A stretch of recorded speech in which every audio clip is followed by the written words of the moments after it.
First of all, there are two different types of controllers, wired and wireless. For the wired controller, all you have to do is plug the controller into your computer and it will work straight away. However, if it still doesn't work, then click on the link in the description and download the wired drivers. It will be a very simple process, so go ahead and follow the instructions once downloaded.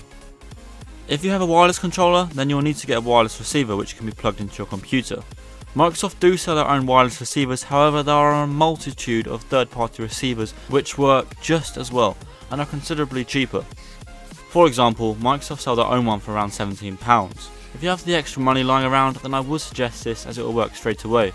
However, if you want to save some money, then I suggest buying a third-party receiver for around £5 from Amazon or eBay. You'll be able to find the links in the description below.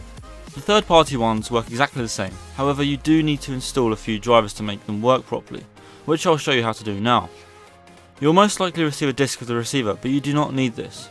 Instead, go onto the link in the description and download the software here. You will then need to select your operating system from the list. If you're on Windows 7 or above, then Windows 7 will do just fine, as I'm on Windows 10 and I've had no problems.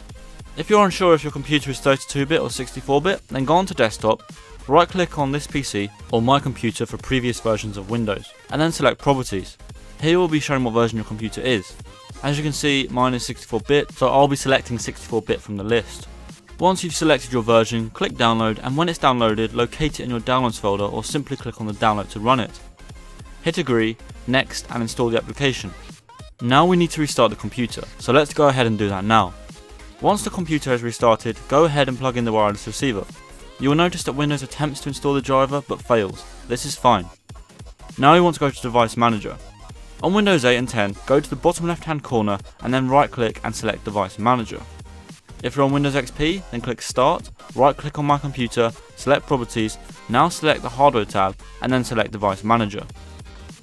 If you're on Windows Vista, click Start, right click My Computer, select Properties, then click on Device Manager in the top left corner. If you're on Windows 7, click Start, then click Control Panel, select Hardware and Sound. You will see Devices and Printers, now click on Device Manager below. Now that you're on Device Manager, you will see an unknown device. Hover over it and right click, then select Update Device Drivers. Select Browse My Computer for driver software. Then select Let me pick from a list of device drivers on my computer. Scroll right down to the bottom where you will see Xbox 360 peripherals. Select this and then hit Next. You will want to go down to the bottom and pick the latest driver that is available for you. As you can see, mine is 2015, however if you do not see 2015, then select 2013 or 2009. Just make sure it is the latest driver that you can see. Now click Next, Yes, and now the driver will have been installed. Now you'll be able to use the receiver, so go ahead and connect the controller and that's it. You can now game using your wireless 360 controller. Not only can you play with one wireless controller, but you also have the ability of being able to connect and play with up to 4 controllers on your computer for multiplayer games, which is a really nice feature. As a side note, sometimes the device may not work, and this is usually because you have previously unplugged the device from the computer and plugged it back in again, and simply it decides not to work.